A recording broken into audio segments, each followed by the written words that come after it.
Kalian masih belum percaya? Daun bawang sebanyak ini ditanam hanya dari sisa batang yang kita sisahkan doang. Kalian gak perlu repot nanam dari benihnya. Cukup beli di warung, lalu ditanam.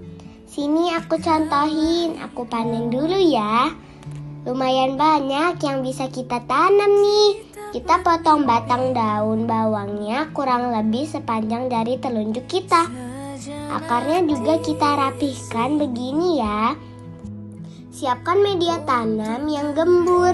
Kalian bisa beli di toko pertanian terdekat. Dalam polybag ukuran 40 ini kita akan tanam 3 batang. Tanamnya jangan terlalu dalam ya. Daun bawang rawan banget busuk. Pantau terus ya video aku untuk lihat perkembangan secara rutin. Selamat bertumbuh.